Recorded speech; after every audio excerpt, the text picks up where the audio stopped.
resilience, dedication, self-discipline, all those skills, those muscles, they're built by stacking small blocks of still doing what you say you're going to do, even when you don't feel like it.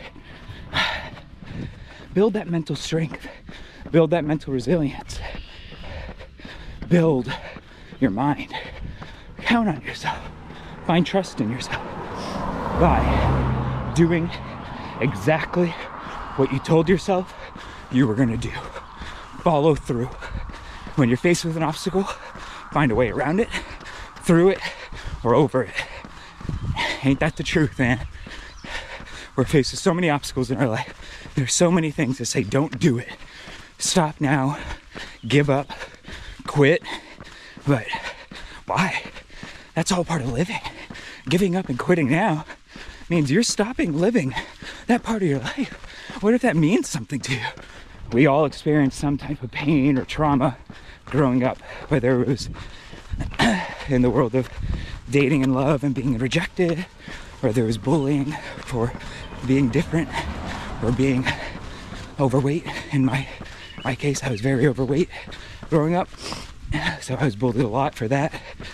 But regardless of what reasons your pain would cause, maybe it's family related, friend related, but regardless of what caused those pains, we all have them.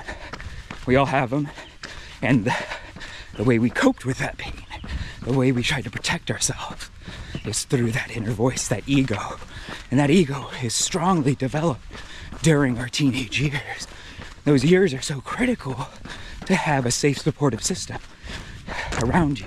Actually, there was the 5 A's. I forget what trauma therapist coined these, but I have it tattooed on my body. Acceptance, attention, appreciation, affection, and allowed. Those 5 behaviors are critical to healthy development and healthy child development. You need to allow your child, and they could also, take a step back, they could also be used for some self-help trauma work. Be your inner parent. Give those behaviors to you. Give them to your spouse. Give them to your children. That's the whole point. But all in all, appreciation. Appreciate yourself. Appreciate your child. Appreciate your spouse. Build that safe. Those behaviors build a very safe space for growth, development, individuality. I started developing my identity now in my 30s. To be honest, I had to break down my old identity entirely. Partially by choice and partially by happenstance that the identity I built before broke down. Couldn't control, I couldn't stop it, it was gonna break. And we'll get into that in another video. But I'm developing my true identity now by practicing these behaviors with myself, practice them with my significant other, my soulmate, Pascal, who we practice them with each other, and we're trying to practice it with ourselves. We both have agreed that we both have like an inner child that needs some more nurturing, some love and attention. We have those rebellious teens inside of us that when we say, hey, we're gonna try to eat healthy this week, they say, fuck that, we ordered pizza, motherfucker, we ain't eating healthy. We have those parts, and we're developing our inner parent, our self-parent, so that we can help nurture those parts to be at peace. More patient, it's a big one. Having patience for myself and for others. Controlling my expectations of myself. Being raised with some perfectionism, that was a hard one to break. I have to find a way. I had to find a way to break that perfectionism down to allow for flaws. Nobody's perfect, nothing in this world. We live in an imperfect world, and it's beautiful. Find the beauty in your flaws. Brene Brown, I forget what it's called, but her book on imperfections, it's eye-opening because she really does a good job at outlining how we live in a perfectionist society. She helps walk you through breaking that down to find acceptance, to find peace and acceptance with your imperfections, with your flaws, because those flaws are what make you beautiful. But that flaw adds personality. That flaw has a story, and maybe it doesn't, but that flaw is a part of who you are. It's a part of what you've created. It's a part of your life. And if you can't find acceptance, you will always feel unworthy, not enough. Your flaws, your imperfections should be boosting you to feel more worthy, more enough, because they're yours. They're only yours. Nobody else has that. Your story, your flaw, it's part of you. And everybody is beautiful. Every person, every flaw has their beauty. Fulfillment does not mean pleasure. At times it could be pleasurable, but fulfillment may be doing what's hard. Do what's hard and your life will be easy. Do what's easy, life will be hard. Fulfillment is doing what's hard. True fulfillment, and my coin, and for me, is making sure I brush my teeth every night and every morning, flossing every day, working out 6 times a week, spending time being creative, taking care of my body, doing my moisturizer every morning, cutting my nails, little things. I used to bite my nails really bad growing up. Now I cut them. And that to me is fulfillment, because I am putting time. It might take a little bit of effort, and it might be sometimes a little hard. Working out is hard. It's very hard. But the outcome of those little habits, they add to my cup of fulfillment, to living a life of holistic health and peace. Take care of your body. Listen to your body. It's the only one you have. This is your vessel through to experience life, is your body. Without your body, you lose your senses. Without your senses, you lose your life. There's no living if you can't sense, if you can't use your senses. So take care of your body will take care of you. Your body is the key to living a fulfilling life. Every body and everybody. 2 words, 2 different phrases, 3 words. Every body is beautiful and everybody is beautiful. Accepting your body is critical to taking that first step into living a fulfilling life. Your body is yours. It's beautiful. Find acceptance. Be kind to your body. The body, going back to the inner family systems, the way I look at my 3. My body is my inner child.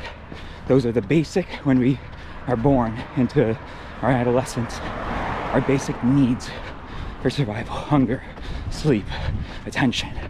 That's all through the body. The body feels that. It's instinctual.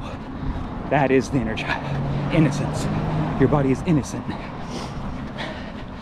When you step into your teenage, young adult years, that is, for me, correlated with the ego. That's that inner dialogue, that voice, the protection, the one that warns you when danger's around. As a child, you're not aware of danger. Everything is just curiosity and innocence. Your ego being the young adult self, that is the voice that protects you. That's the voice that wants to keep you safe. And then I correlate my true self, my spirit, to my adult self, who I'm becoming, who I'm now developing into. Some people find that adult self at a younger age. Some people find it at a very late age. That true self, that voice, that compass, the inner compass of what do you want out of your life. That's the true self. That's the spirit. Being able to find those and acknowledge those parts of myself, acknowledge their presence, has allowed me to do the work and give them attention, to heal, to find peace with each of them. I'm still in the works with both of them. So with my therapy, in my therapy practice, or with my therapist, I have been talking a lot about these parts. And from where I was around 4 years ago, my life was entirely ran by my teenage young adult self, my ego. 100%. My life, my show, my movie was being ran by a rebellious teen who said, fuck everything, fuck everybody, I don't care, fuck life, I don't give a shit. And inevitably I was committing unintentional suicide through my actions and how I was taking care of myself. I wasn't intentionally trying to kill myself, but my actions and my behaviors were slowly taking years off of my life. So I was gonna die very young if I didn't start changing my life. Finally, he surrendered.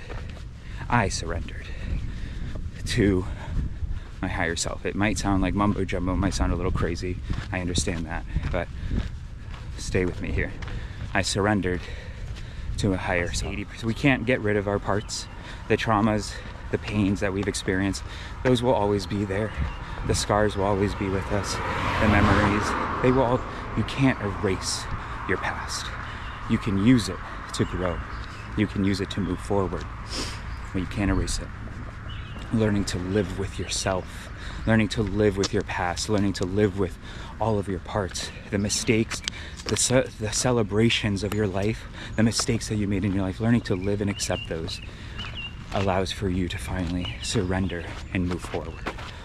You cannot move to that next level of being your true self without finding acceptance for your past self, to find acceptance for your present self. If you're not happy with who you are in this moment, that's going to stunt your growth. That's going to stop you from moving forward. This life is you versus you. You may have people that will help you, but nobody is going to do it for you.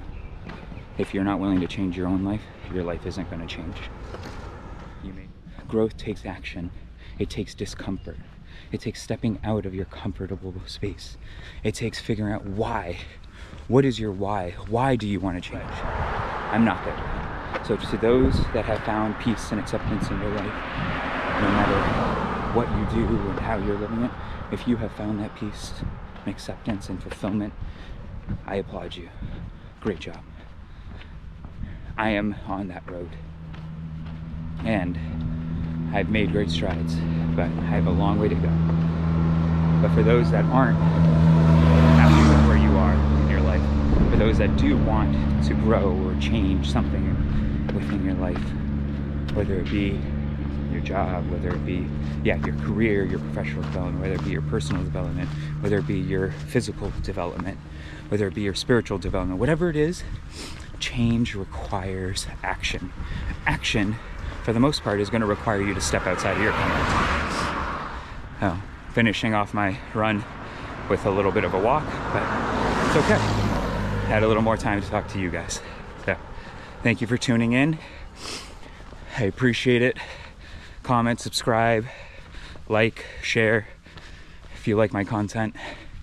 Starting off, this is a fresh start for me. I have big goals, I have big dreams for this channel, for this brand. My life partner and I are really talking about ways to grow this. So any feedback, recommendations, please let me know. And stay tuned for next time, guys.